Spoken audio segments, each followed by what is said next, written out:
নমস্কার, অ্যাস্ট্রো শ্রাবণীতে আপনাদের সবাইকে জানাই স্বাগত। আজকের আলোচনার বিষয় হচ্ছে law of attraction. Law of attraction কিভাবে কাজ করে এবং ল অফ অ্যাট্রাকশন কখন কাজ করে এবং কাদের উপরে কাজ করে, আজকের সেই বিষয়ে আমরা কিছুটা জেনে নেব।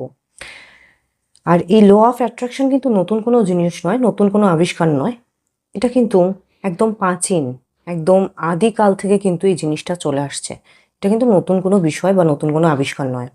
এই বিষয় কিন্তু আমরা বিজ্ঞান ভৈরবতন্ত্রে এবং বৌদ্ধ অনেক গ্রন্থেতে এবং উপনিষদেও কিন্তু এই বিষয়ে কিন্তু আমরা পেয়ে থাকি। তাই জন্য এটা কোনো নতুন বিষয় নয়, নতুন কোনো আবিষ্কার নয়। এটাকে কিন্তু আগে জেনে নিতে হবে। এবার এটা কিভাবে কাজ করে এবং কখন করে এবং কাদের উপরে করে, সেগুলো আমরা কিছু কিছু এক্সাম্পলের মাধ্যমে কিন্তু জেনে নেব বিষয়টা। আমাদের ইচ্ছা শক্তি বা কল্পনা শক্তি যাই বলি না কেন, সেটা এত বেশি শক্তিশালী যে মহাজাগতিক শক্তিকেও কিন্তু প্রভাবিত করতে পারে। এবং প্রভাবিত করার পরে দুটো শক্তি মিলিত হয়ে তরঙ্গ সৃষ্টি করে পুনরায় আমাদের কাছে সেই তরঙ্গ ফেরত আসে বা আমাদের কাছে এসে পৌঁছায় এবং আমাদের সেই কল্পনাকেই কিন্তু বা ইচ্ছাকেই পুনরায় কিন্তু বাস্তবায়িত করে। তাহলে এই শক্তি মানে মহাজাগতিক যে শক্তি এবং আমাদের কল্পনা শক্তি বা ইচ্ছা শক্তির মেলবন্ধন হয়েই কিন্তু কোনো একটা কিছু ইচ্ছা বা কোনো একটা ইচ্ছাকে পূর্ণ হয়। সেটা কখন হবে আর কিভাবেই বা হবে, সেটাও কিন্তু আমাদের জানার বিষয়। সবসময় আমরা যদি একদম চোখ বন্ধ করে কোনো কিছু আমাদের ইচ্ছাকে বলে ফেলছি তাহলেই আমাদের ইচ্ছা পূরণ হয়ে যাচ্ছে, এরকম কিন্তু নয় জিনিসটা। এর জন্য প্রচুর কিন্তু সংবেদনশীল হতে হবে আমাদের কিন্তু সংবেদনশীল হতে হবে। Astronomer and physicist Arthur Eddington তার এক বইয়েতে উনি লিখেছিলেন যে এই মহাজাগতিক যে এই কসমিক যে মেকানিজম, তার বিষয়ে লিখেছে যে সেটা কিরকম। তো আমার ভীষণ ভালো লেগেছে সেই জিনিসটা, তাই জন্য এই এক্সাম্পলটা আপনাদের কাছে বলছি। যে তিনি কি বলেছিলেন, তিনি বলছেন এই বিশ্ব ব্রহ্মাণ্ড বা এই অস্তিত্ব, সেটা কিন্তু একটা মাকড়সার জালের মতন। মাকড়সার জালের মতন এই কারণে বলা হচ্ছে যে মাকড়সার জালকে আমরা যদি কোনো একটা মাকড়সার জাল, বড় একটা মাকড়সার জাল হয়েছে, অথচ আমরা তাকে কোনো একটা জায়গায় যদি টাচ করি তাহলে পুরো মাকড়সার জালটা কিন্তু নড়তে থাকে। ঠিক আমাদের ব্রহ্মাণ্ড বা মহাজাগতিক যে শক্তি রয়েছে তার সংরচনা বলুন বা মেকানিজমটাও কিন্তু ঠিক এরকমই। আমরা যদি কোনো একটা জায়গায় কিন্তু তাকে স্পর্শ করি তাহলে কিন্তু পুরো মেকানিজমটাই কিন্তু মধ্যে কিন্তু তরঙ্গের সৃষ্টি হয়। তাহলে এই তরঙ্গই কিন্তু আবার ঘুরে আমাদের কাছেই কিন্তু আসে এবং আমাদেরকে আবার প্রভাবিত করে। তাহলে কোথাও না কোথাও আমরা সবাই একসাথে কিন্তু কানেক্টেড। এর সাথে সাথে কখন কখন আমরা এই মহাজাগতিক শক্তির কাছ থেকে একটা ভালো রেসপন্স, আমরা যদি বলি থাকি আমাদের ইচ্ছা পূরণ করতে কখন সাহায্য করবে, এখানে একটা সহজ সরল এক্সাম্পলের মাধ্যমে কিন্তু জিনিসটাকে বোঝার চেষ্টা করব। আমাদের দেখবেন যে এটা একটা সব জায়গাতেই একই জিনিস চলে, যে মাতা পিতা যারা থাকেন তারা কিন্তু সন্তানদেরকে ছোট্টবেলায় সব রকমের জিনিস কিন্তু যখনই যা চান তাই কিন্তু দিয়ে দেয়। কিন্তু যখনই আস্তে আস্তে করে সন্তান বড় হচ্ছে, বয়স বাড়ছে, তখন কিন্তু যখনই যা চাইছে তখন কিন্তু সন্তানকে কিন্তু দেওয়া হয় না। কেন দেওয়া হয় না? কেন? মাতা পিতা জানেন যে তার সে যে জিনিসটা চাইছে সে সেই জিনিসটার জন্য কতটা উপযুক্ত বা তার সময় সেই এসছে কিনা যে সেই জিনিসটা নেওয়ার জন্য। তাই জন্য কিন্তু বাবা মা তখন বিচার করেন, তারপরে কিন্তু জিনিসটা তার হাতে তুলে দেন। ঠিক মহাজাগতিক আমাদের এই বিশ্ব ব্রহ্মাণ্ডও কিন্তু ঠিক তাই। এই বিশ্ব ব্রহ্মাণ্ডের মহাজগতের কিন্তু আমরা প্রত্যেকটা জন হচ্ছে তার সন্তান এবং তিনি কিন্তু জানেন আমাদের কখন কোন জিনিসটা লাগবে এবং কখন কোন জিনিসটার জন্য আমরা প্রযোজ্য, এবং কোন জিনিসটা কোন টাইমে পেলে আমরা সেটাকে আমরা ইউটিলাইজ করতে পারবো। তাই জন্য কিন্তু সেরকমভাবেই কিন্তু আমাদের সাথে এই বিশ্ব ব্রহ্মাণ্ডের কিন্তু সেই কানেকশন মাতা পিতার মতো। তারপরে খুব জেদি বাচ্চা দেখবেন, খুব জেদি বাচ্চারা কি করেন, জেদ করে কোনো জিনিস নিয়ে নেন। এই জিনিসটা যদি আমি না পাই তাহলে আমি খাবো না, এই জিনিসটা যদি আমি না পাই তাহলে আমি পড়াশুনো ছেড়ে দেবো, এই জিনিসটা যদি আমি না পাই তাহলে আমি বাড়ি ছেড়ে চলে যাব, এই জিনিসটা যদি আমি না পাই তাহলে আমি সুসাইড করব। তখন বাবা মা কি করেন, দিয়ে দেন যে ঠিক আছে তুমি নাও।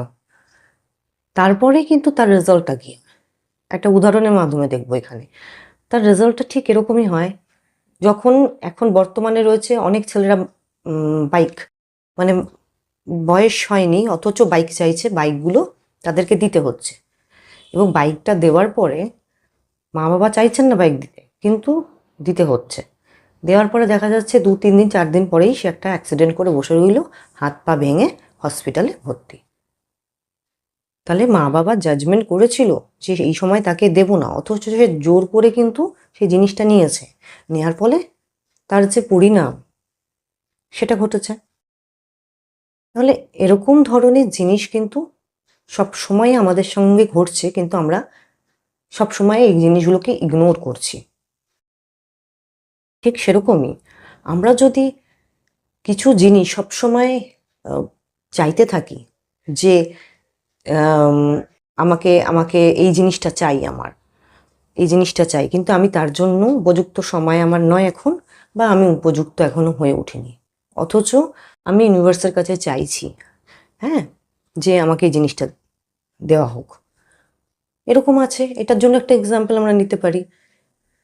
যারা অনেক দিন ধরে চাইছেন, মনে মনে চাইছেন যে না আমার সময় হলে হবে, আমি এর জন্য যখন আমি অ্যাভেল হব তখন আমি পাবো জিনিসটা, তাদের সাথে একটা ঘটনা ঘটে। আর যারা খুব না আমার খুব চাই, এখনই এই মুহূর্তে চাই, এই জিনিসটা চাই আমার, ও একটা ফ্ল্যাট কিনেছে মানে আমাকেও একটা ফ্ল্যাট কিনতে হবে, ও একটা গাড়ি কিনেছে মানে আমাকেও একটা গাড়ি কিনতে হবে, লোন করে কিনবো, কিন্তু কিনবো, লোন করে বাড়ি করবো।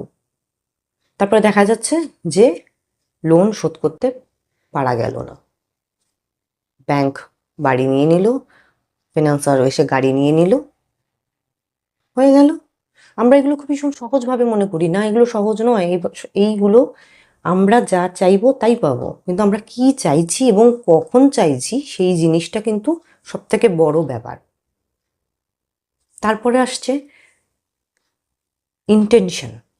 ইন্টেনশন পিওর কিনা, ইন্টেনশন সবসময় পিওর হতে হবে। আমি কাউকে নিচু করার জন্য আমি কিছু চাইছি, বা আমি কাউকে ওভারটেক করার জন্য কিছু চাইছি, আমার কিছু কম্পিটিশন রয়েছে, আমি তাকে ওভারটেক করে বেরিয়ে যাব, সে দেখবে, বা মানুষ আমাকে দেখে খুব একটা ঈর্ষালু ভাব হবে, এই যে ইন্টেনশনগুলো, এই ইন্টেনশনগুলো ক্ষেত্রে কিন্তু কাজ করবে।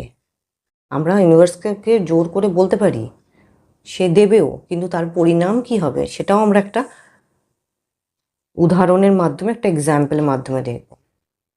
দুই বান্ধবী, এবং দুই বান্ধবীর দুই মেয়ে, মানে কন্যা সন্তান, এবং এক বান্ধবীর হঠাৎই একটা পুত্র সন্তান হয়, অন্য এক বান্ধবী সেই মনে করলো যে এ তো পুত্র সন্তান হয়েছে, এবং ঘটনাক্রমে এরকম ঘটনা ঘটেছে যে পুত্র সন্তান হওয়ার পরে সেই বান্ধবীর কিন্তু একটা গাড়ি হয়েছিল, বাড়ি তো ছিলই, তার উপরে আরো বাড়ি হয়েছে,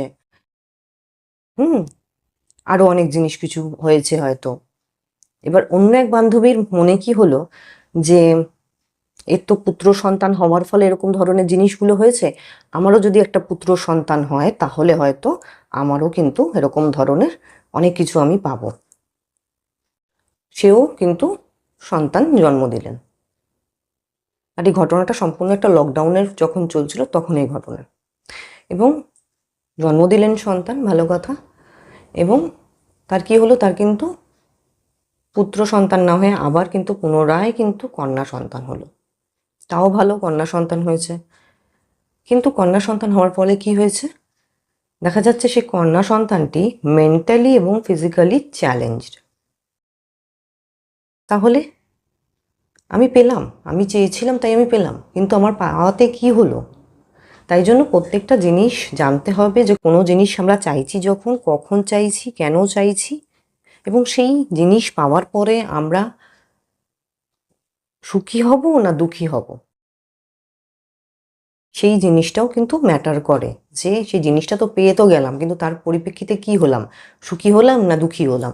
তাই জন্য সেই জিনিসটাকে দেখতে হবে। তাই জন্য ল অফ অ্যাট্রাকশন শুধুমাত্রই চাইলাম আর পেয়ে গেলাম এই নীতিতে যদি চলা হয় তাহলে কিন্তু আমার মনে হয় না সঠিক বলে। তাই জন্য টোটাল বিষয়টা জানা উচিত যে ল অফ অ্যাট্রাকশন কাজ করে কিভাবে, কখন এবং কাদের উপরে। তাই জন্য চিন্তাধারা সবসময় পজিটিভ রাখা উচিত, নিজের চেষ্টা করা উচিত, এবং কোনো জিনিস যদি তার ইন্টেনশন যদি সঠিক থাকে তাহলে সেই জিনিসটা অবশ্যই পাওয়া যাবে। কিন্তু এই প্রসেসটা সম্পূর্ণই কিন্তু একটা ধীর গতির প্রসেস, ধীরে হয় এবং খুব সূক্ষ্ম প্রসেস। তাই জন্য আচমকাই কোনো কিছু চেয়ে বসলাম আর আচমকাই আমাকে ম্যাজিকের মতন আমি সেই জিনিসটা পেয়ে গেলাম, সেটা কিন্তু কখনোই হবে না, কখনোই সম্ভব নয়। তাই জন্য যে জিনিসই চাওয়া হবে না কেন সেই জিনিস কিন্তু ইউনিভার্স আমাদেরকে দেবেই দেবে। তাই জন্য প্রস্তুত থাকুন, সেই জিনিসের থেকে আপনি সুখী হবেন কি দুঃখী হবেন তার বিচার বা বিবেচনা আপনাকেই করতে হবে। এইভাবে যদি আমরা ল অফ অ্যাট্রাকশনকে দেখি তাহলে কিন্তু আমরা কিন্তু অনেকটাই এগিয়ে যেতে পারবো। আজ এই পর্যন্তই। পরবর্তী ভিডিওতে আবার আপনাদের সাথে দেখা হচ্ছে। নমস্কার।